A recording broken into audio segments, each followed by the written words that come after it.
Hola, ¿qué tal amigos? Qué gusto saludarlos. Sean muy bienvenidos a un nuevo programa de Mundo Ar 12, en el que vamos a estar haciendo un recorrido internacional con lo más relevante de lo que ha sucedido en el mundo esta semana.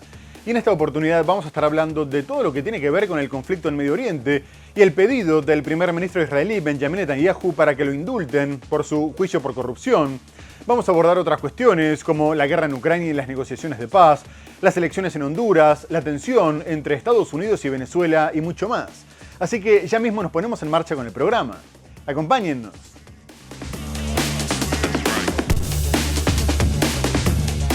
La violencia en Cisjordania ha aumentado desde el inicio de la guerra en Gaza, con más de 1000 palestinos muertos. Los habitantes de la Franja de Gaza podrían salir por Egipto en los próximos días. Eso anunció el miércoles Israel. Una de las mayores terminales petroleras de Rusia interrumpió el sábado su actividad por un ataque con drones navales. El presidente ucraniano Volodymyr Zelensky destituyó el viernes a su jefe de gabinete, Andriy Yermak. El presidente ucraniano Volodymyr Zelensky se reunió el lunes en París con sus pares europeos. El presidente de Rusia, Vladimir Putin, acusó a Europa de querer impedir los esfuerzos de Estados Unidos para poner fin a la guerra en Ucrania. El exmandatario hondureño Juan Orlando Hernández, condenado en Estados Unidos a 45 años de cárcel por narcotráfico, salió de prisión tras recibir el indulto del presidente Donald Trump. El presidente de Estados Unidos, Donald Trump, advirtió el sábado que el espacio aéreo sobre y alrededor de Venezuela debe considerarse como completamente cerrado. El gobierno de Perú decretó el viernes estado de emergencia en la frontera con Chile y anunció que reforzará los controles aduaneros con militares en previsión de una oleada de migrantes indocumentados. Y vamos a comenzar el programa hablando del conflicto en Medio Oriente. El ejército israelí comunicó que estaba investigando la ejecución de 2 prisioneros palestinos que se habían rendido en la ciudad de Jenin, al norte de Cisjordania, en un hecho que quedó registrado en cámara por un periodista.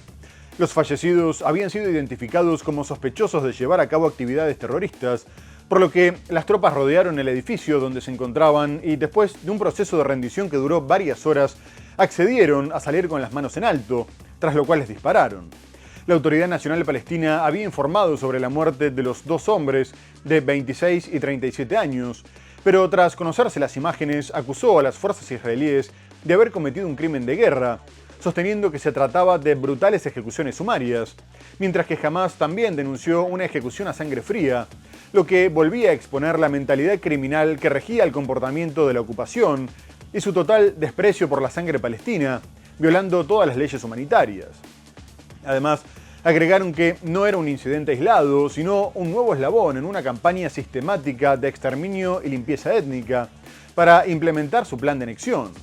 Más tarde, uno de los agentes israelíes intentó justificar el hecho, asegurando que uno de los hombres que estaba en el suelo había hecho un movimiento sospechoso. Pero de cualquier manera, el ministro de Seguridad Nacional, el ultraderechista Itamar Ben-Gvir, expresó su total apoyo a los soldados y policías implicados en la operación, afirmando que las tropas habían actuado como se esperaba y que los terroristas debían morir.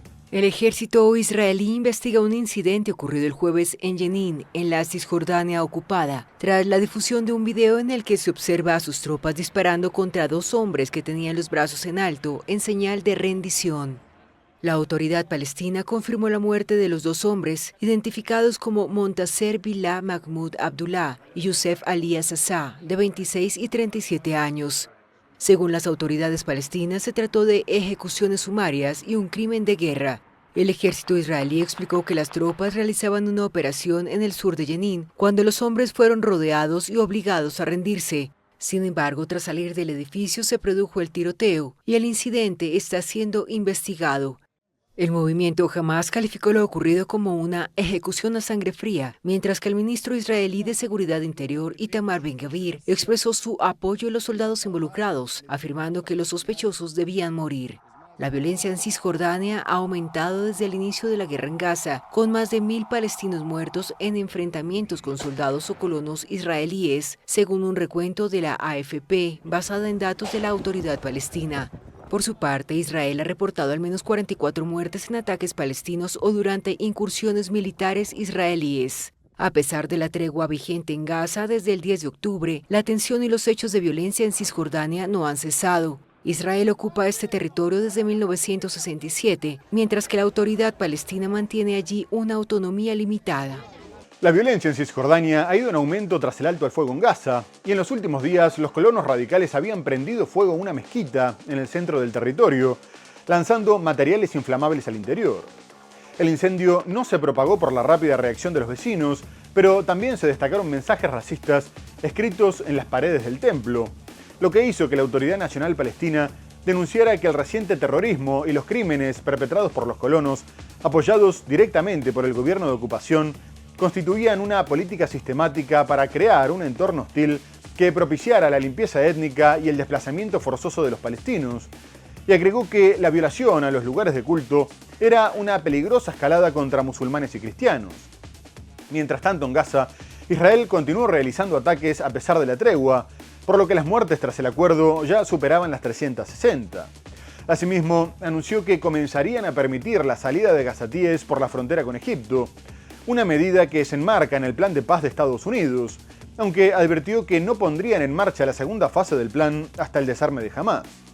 Asimismo, continúa con sus ataques en la región, y mientras lleva a cabo bombardeos periódicos sobre el Líbano, una incursión en el sur de Siria dejó por lo menos 13 muertos, en lo que fue considerado por Damasco como un crimen de guerra, y como parte del intento de Israel de incendiar la región.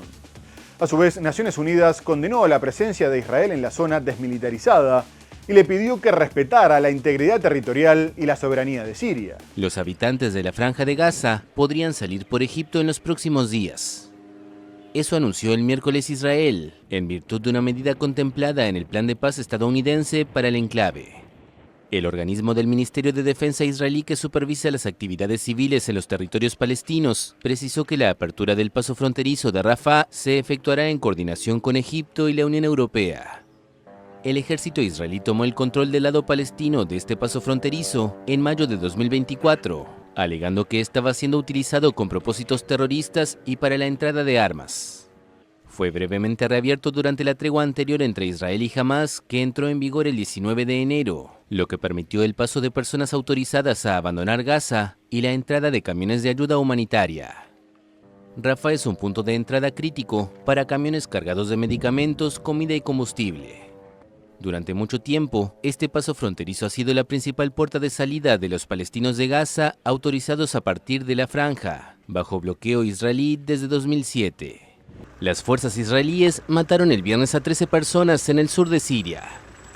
El ejército indicó que la incursión, que apuntaba a un grupo islamista aliado del movimiento palestino Hamás, se produjo en el pueblo de Beit Jin, cerca de la meseta del Golán, ocupada por Israel desde 1967.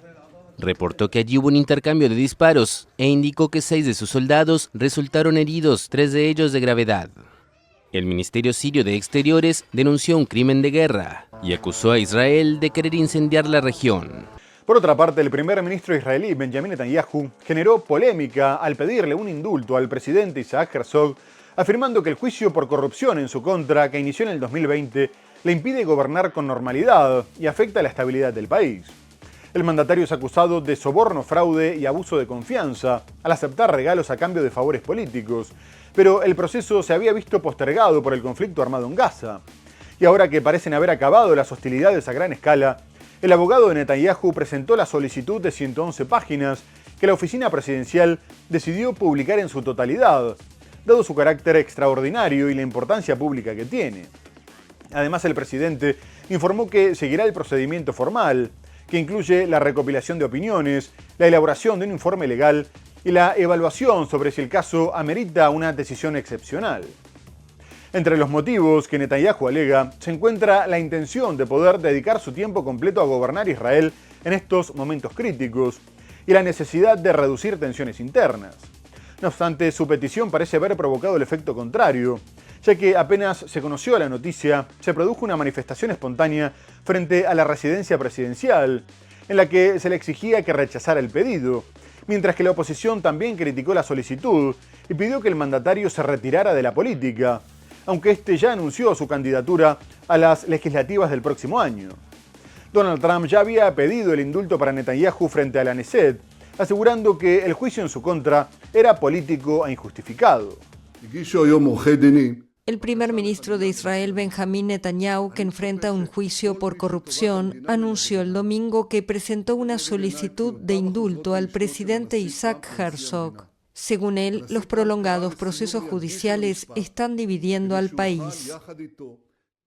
El Estado de Israel enfrenta desafíos inmensos y junto a ellos oportunidades extraordinarias. Para repeler las amenazas y aprovechar esas oportunidades se requiere unidad nacional. La continuación del juicio nos está desgarrando desde dentro, avivando fuertes divisiones y profundizando las fracturas.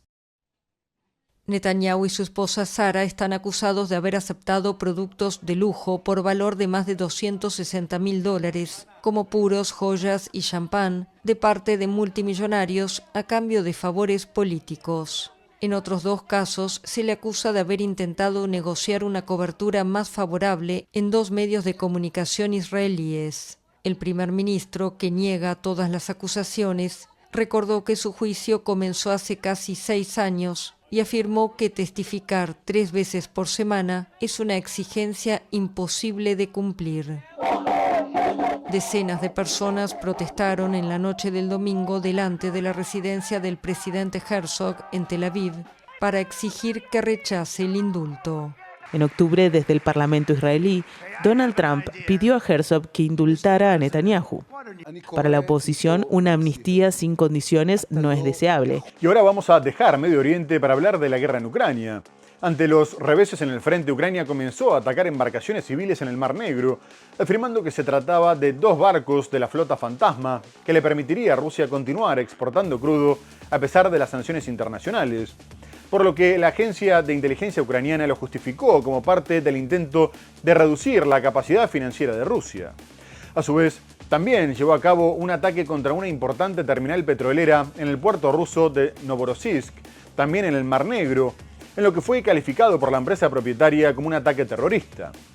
A su vez, la vocera del Ministerio de Exteriores, María Zaharova, condenó los ataques, destacando que la infraestructura atacada era fundamental para garantizar la seguridad energética mundial y no se le había impuesto ninguna sanción internacional.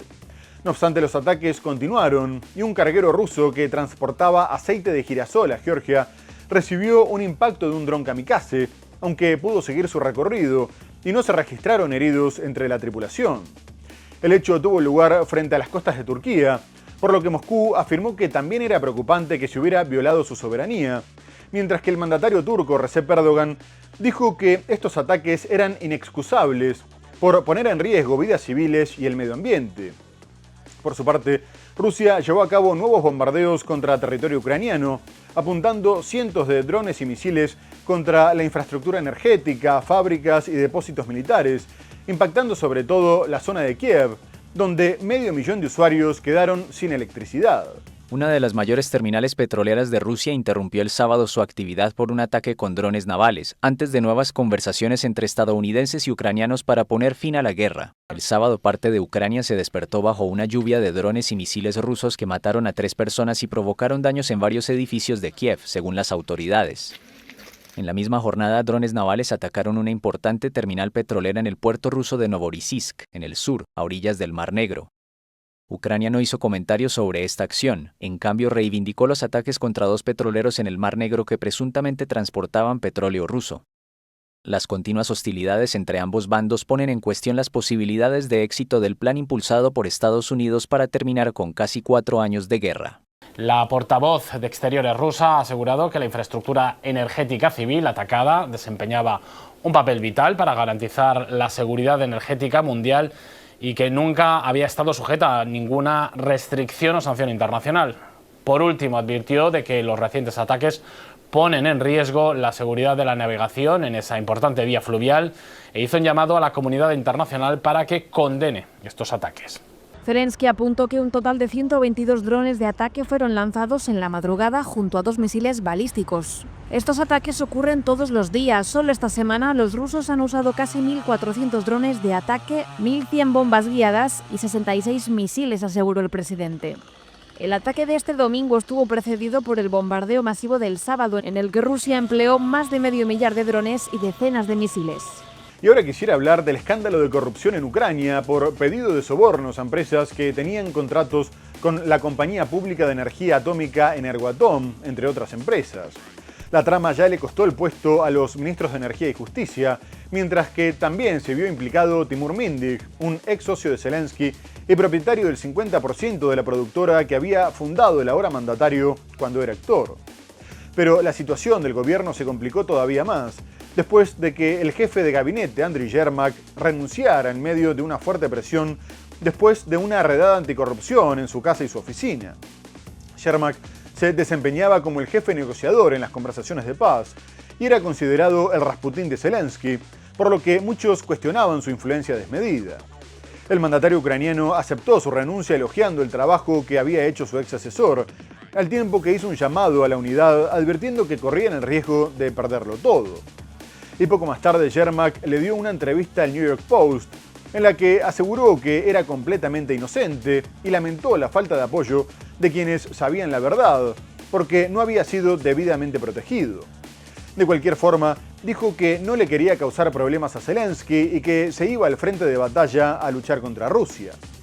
De esta manera, el presidente tiene que encarar las negociaciones de paz en una posición de debilidad, no solo por el constante retroceso en la línea de contacto, sino también por la corrupción de su círculo cercano, que a su vez aleja a Ucrania de la membresía a la Unión Europea. El presidente ucraniano Volodymyr Zelensky destituyó el viernes a su jefe de gabinete, Andriy Yermak, considerado uno de los hombres más poderosos del país. La decisión se conoció horas después de que la Agencia Anticorrupción de Ucrania realizara un allanamiento en el domicilio de Yermak. Su dimisión llega apenas 2 semanas después de que saliera a la luz un escándalo que habría implicado el desvío de más de $100 millones en el sector energético. La oficina del presidente de Ucrania será reorganizada. El jefe de la oficina, Andriy Yermak, ha presentado su renuncia. Estoy agradecido con Andriy por haber representado siempre la posición de Ucrania en la vía de negociación exactamente como debía ser. Siempre ha sido una posición patriótica, pero quiero que no haya rumores ni especulaciones. En cuanto al nuevo jefe de la oficina, mañana consultaré con aquellos que podrían liderar esta institución. La salida de Yermak se produce en un momento crítico para el país, marcado por la guerra con Rusia y por las negociaciones con Estados Unidos para definir un plan que permita poner fin al conflicto. A sus 54 años, Yermak era una figura clave dentro del gobierno, participó activamente en las rondas de diálogo con Washington y ocupaba un rol central en el círculo cercano de Zelensky desde 2020. Su dimisión representa además un punto de inflexión para la presidencia de Zelensky. Aunque el mandatario le dedicó elogios públicos, la influencia de Yermak ha generado polémica desde el inicio de la guerra. En el ámbito político, se cuestiona si esta dimisión debilitará las negociaciones que se están llevando a cabo con los aliados internacionales. Y en medio del renovado proceso de negociación, Vladimir Putin acabó con las especulaciones y afirmó que, si bien recibían muchas propuestas de paz, no estaban dispuestos a ceder ante la pretensión de que Ucrania se retirara completamente de las regiones anexadas y que, si no aceptaba hacerlo, lo conseguirían por la vía militar. Además, el mandatario ruso destacó que los aliados occidentales de Ucrania estaban pidiendo un acuerdo de paz lo antes posible, dado que se podría estar ante un próximo colapso ucraniano en el frente, no solo por los avances en casi toda la línea de contacto, sino también porque la deserción de ucranianos era muy grande y cada vez tenían más problemas para reemplazar a los caídos, poniendo como ejemplo el hecho de que en el mes de octubre habían perdido más de 47.000 efectivos y pudieron reclutar a solo 16.500 mediante una movilización forzosa. Por otra parte, destacó la importancia de conseguir un aval jurídico internacional de la soberanía rusa sobre la península de Crimea y el Donbass, ya que haría que cualquier ataque contra esas regiones fuera considerado como una agresión contra Rusia, por lo que intentaría negociar el reconocimiento con Estados Unidos. A su vez, dijo que no tenía sentido firmar un acuerdo de paz con Zelensky, ya que al haber finalizado su periodo de gobierno sin llamar a elecciones, se había convertido en un presidente ilegítimo, y recordó la realidad en el frente, teniendo en cuenta las exigencias expresadas por Kiev y sus aliados, subrayando sobre todo el avance en las regiones de Dnipropetrovsk y Zaporilla, donde ya entraron en la importante localidad de Juliapole, con el fin de alcanzar la capital de la región en unos meses. La incandescencia de las trincheras se trasladó a los despachos, porque de un plan que buscaba poner remedio a una guerra que se extiende desde hace 1372 días, siguió la dialéctica belicista y viene de Moscú. Seguimos recibiendo propuestas de alto el fuego aquí y allá. Cuando las fuerzas ucranianas abandonen los territorios que controlan, cesarán los combates. Si no lo hacen, lograremos este objetivo por medios militares. Eso es todo. Escueto y directo, para una hoja de ruta que Putin destacó quiere dejar para el futuro. La portavoz de Exteriores rusa, por su parte, subrayó una histórica línea roja.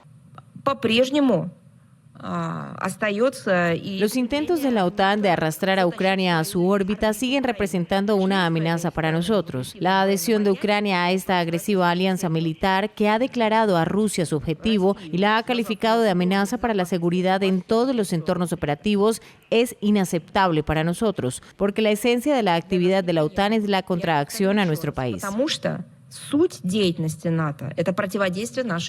Putin se centra en los objetivos de guerra y afirma que las sanciones europeas en forma de recursos rusos congelados tendrán un impacto negativo en la coyuntura económica mundial. Todo ello mientras delegaciones de Kiev y Washington se encuentran negociando un plan de paz. Las palabras parecen remar en dirección contraria. Además de los avances en las regiones de Dnipropetrovsk y Zaporilla, Rusia anunció la captura de Vovchansk en Kharkov, en la que fue una de las batallas más largas de la guerra, tal vez junto con Chasiv Yar. Y también confirmó el control total sobre Pokrovsk, que fue la captura más importante del año, por la importancia logística que tenía la localidad para la defensa del Donbass. A su vez aseguró que estaba repeliendo todos los contraataques en Kupiansk, algo a lo que le pondría un signo de interrogación porque no está del todo claro, y que estaba cerca de quedarse con Siversk, una ciudad que hasta hace unos pocos meses parecía inexpugnable. En este contexto, una delegación ucraniana se reunió con representantes norteamericanos en Florida con el objetivo de encontrar una salida diplomática al conflicto, y se reportó una creciente frustración de Washington por la negativa de Kiev a hacer concesiones territoriales, algo que más tarde confirmó el propio Zelensky, afirmando que la cuestión territorial era la más difícil. Zelensky viajó a Francia para reunirse personalmente con su par Emmanuel Macron y por videoconferencia con el resto de los aliados europeos, en un intento de sumar apoyos para convencer a Estados Unidos de modificar su plan de paz. Por su parte, Macron volvió a exigir la participación de Europa en las negociaciones, asegurando que los activos rusos congelados en el continente, las garantías de seguridad, la adhesión de Ucrania a la Unión Europea y las sanciones impuestas por Bruselas no se podrían abordar sin los europeos. Poco más tarde, el presidente francés se comunicó con Donald Trump para informarle sobre la reunión con Zelensky y destacó la importancia de brindar garantías de seguridad para Ucrania una vez terminada la guerra, afirmando que sería necesario un despliegue de fuerzas de la OTAN, incluyendo a Estados Unidos.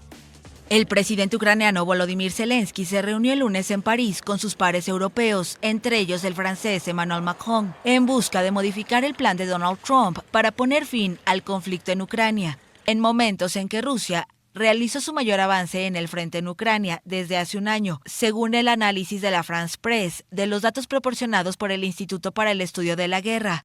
En un mes, Rusia ha tomado 701 kilómetros cuadrados a los ucranianos, el segundo avance más importante después del de noviembre de 2024. Para ser sincero, el tema territorial es el más difícil. El tema del dinero, la restauración, en mi opinión, hablo con sinceridad, y lo hablamos sin duda, sin la presencia de socios europeos no es fácil de aceptar. Es difícil porque el dinero está en Europa y creo que esto no es justo. Los europeos esperan que la administración estadounidense no sacrifique a Ucrania.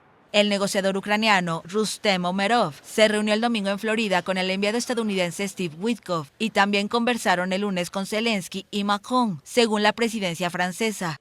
En cuanto al resto, todavía no hay un plan definitivo. En cuanto a los territorios, solo el presidente Zelensky puede concretarlo. En cuanto a los activos congelados, las garantías de seguridad, la adhesión a la Unión Europea y las sanciones europeas, solo se puede concretar con los europeos en la mesa. Los europeos se opondrán a una paz dictada a Ucrania, aseguró el canciller alemán Friedrich Merz, quien también conversó a distancia con Zelensky y Macron, al igual que sus pares del Reino Unido, Polonia e Italia, y los líderes de la Unión Europea y la OTAN, entre otros.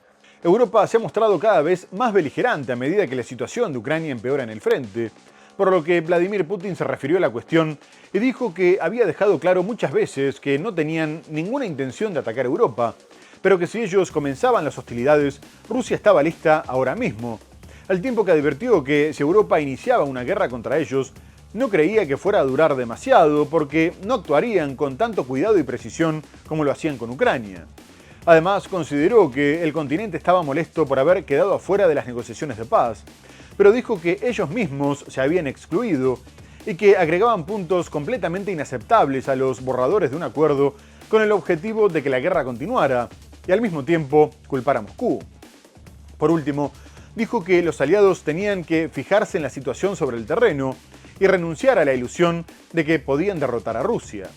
Francia es uno de los más beligerantes y después de que el jefe del ejército, el general Fabien Mandon, afirmara que el país tenía que estar dispuesto a perder a sus hijos ante la amenaza rusa, el presidente Emmanuel Macron anunció la implementación de un servicio militar voluntario a partir del 2026, aunque aclaró que los participantes no serían enviados a Ucrania. El servicio duraría 10 meses y está destinado a jóvenes de 18 y 19 años, a los que se intentará convencer con pagos de 800 euros mensuales. El gobierno quiere pasar de los 47.000 reservistas con los que cuenta en la actualidad a 80.000, poniéndose como plazo el 2030. El presidente de Rusia, Vladimir Putin, acusó a Europa de querer impedir los esfuerzos de Estados Unidos para poner fin a la guerra en Ucrania. En una declaración a la prensa antes de una reunión clave con emisarios estadounidenses en Moscú, el mandatario llamó a los dirigentes europeos a renunciar a la ilusión de que pueden infligir una derrota estratégica a Rusia y volver a la realidad basándose en la situación sobre el terreno. No tenemos intención de ir a la guerra con Europa, lo he dicho un centenar de veces. Pero si Europa quiere y empieza, estamos listos. No puede haber duda sobre eso.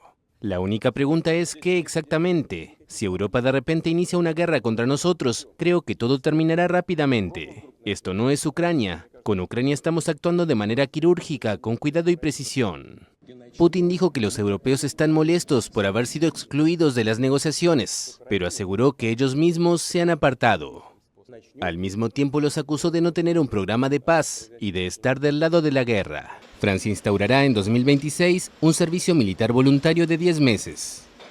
El plan está destinado principalmente a jóvenes de 18 y 19 años que solo servirán en el territorio nacional y estará remunerado con unos 800 euros mensuales. El anuncio se produce en un contexto de preocupación creciente en Europa por Rusia. Ce service poursuit 3 objectifs précis. Este servicio persigue 3 objetivos concretos: reforzar el pacto entre nuestra nación y nuestro ejército, reforzar la capacidad de resistencia de nuestra nación y consolidar la formación de nuestros jóvenes. Y en este contexto continuaron las negociaciones de paz con la visita a Moscú del enviado especial de Estados Unidos, Steve Witkoff, que asistió a la cita con el yerno de Donald Trump, Jared Kushner, por lo que el Kremlin destacó que se había hecho presente el equipo que había logrado un acuerdo de paz en la Franja de Gaza. No obstante, la reunión se llevó a cabo tras el malestar expresado por Rusia por el hecho de que había trascendido el contenido de una conversación previa entre Witkoff y el asesor de política internacional del Kremlin, Yuri Uyakov.